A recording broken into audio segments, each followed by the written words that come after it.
दोस्तों, हमारे चैनल में आप लोग का स्वागत है। आज हम लोग देखेंगे क्लास 11th का चैप्टर नंबर 5वां ऊष्मागतिकी। ऊष्मागतिकी में टॉपिक का नाम है एंटापी। एंटापी एंटापी क्या है, आइए जानते हैं हम लोग। एंटापी किसी तंत्र के कणों का दूर दूर होना ही एंटापी कहलाती है। हम लोग ऐसे भी कर सकते हैं, किसी तंत्र के कणों का इधर उधर होना ही एंटापी कहलाती है। एंटापी को ऐसे प्रदर्शित किया जाता है, ठीक।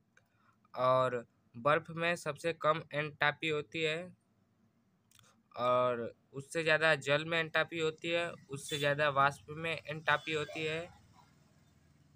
यानी कि हम लोग कह सकते हैं कि तापमान कम करने से तंत्र की एंटापी कम हो जाती है। कोई पदार्थ है, उसका तापमान कम करेंगे हम लोग तो उसकी एंटापी कम हो जाएगी।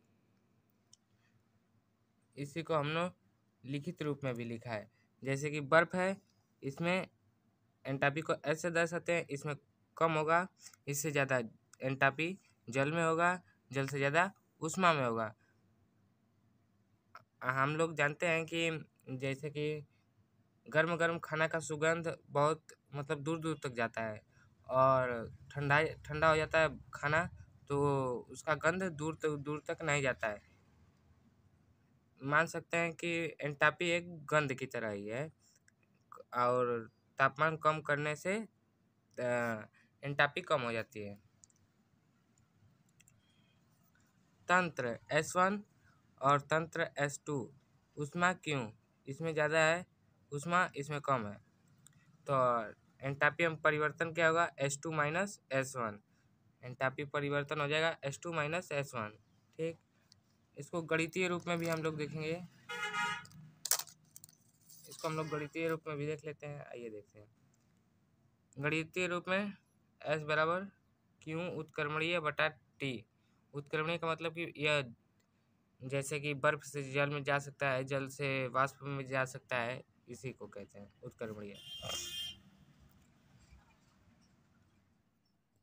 अब हम लोग जानेंगे कि एंटापी कब धनात्मक होगा, कब ऋणात्मक होगा, कब शून्य होगा, क्या क्या परिस्थितियां हैं एंटापी की। जब जब कार्य स्वतः हो रहा हो, तब अपने आप कार्य हो रहा हो तो उसमें एंटापी धनात्मक होगी। जब कार्य कार्य स्वतः नहीं हो रहा, अपने आप नहीं हो रहा है तो ऋणात्मक होगा। जब साम्यावस्था कि कोई परिवर्तन नहीं है तो उसमें एंट्रोपी 0 होगा। अब हम लोग देखेंगे उष्मागतिकी का द्वितीय नियम। उष्मागतिकी का द्वितीय नियम उष्मागतिकी का द्वितीय नियम यह कहता है, यूनिवर्सल यूनिवर्सल यूनिवर्सल की एंट्रोपी हमेशा बढ़ती जाती है। लगातार बढ़ रहा है, यूनिवर्सल लगातार बढ़ रहा है तो एंट्रोपी भी बढ़ रही है, ठीक। एक यहाँ पे पॉइंट करके लिख लीजिए, यूनिवर्सल की एंट्रोपी हमेशा बढ़ती जाती है। परम शून्य ताप पर किसी तंत्र की एंट्रोपी लगभग शून्य हो जाती है। यानी कि सबसे कम तापमान पर किसी तंत्र की एंट्रोपी लगभग शून्य हो जाती है, एकदम शून्य के ना, नगण्य के ना के बराबर हो जाती है। परम शून्य ताप पर किसी तंत्र की एंट्रोपी लगभग शून्य हो जाती है।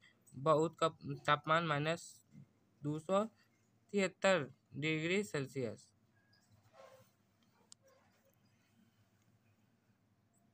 एक थोड़ा यहाँ डिवीजन की तरह रख लिए हम एंट्रोपी। एस एंट्रोपी है गैस ठोस, गैस में सबसे ज़्यादा होगा तो S1 है पहला ऑप्शन और दूसरा है, तो कौन सा ही होना चाहिए। S1 में ज़्यादा है, S2 में कम है, क्योंकि हम बोले थे तापमान कम होगा उसमें कम होगा, जिसमें तापमान अधिक होगा एंट्रोपी अधिक होगी। तो ये ऐसे हो जाएगा, इसका आंसर यही है दूसरा।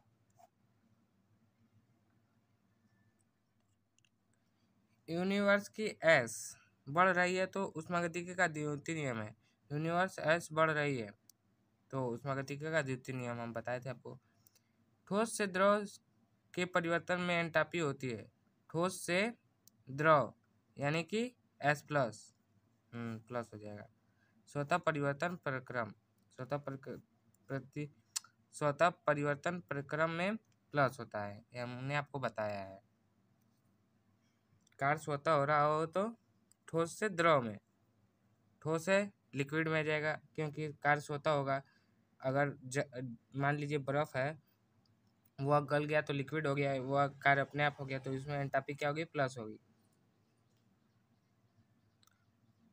मिलते हैं नेक्स्ट वीडियो में।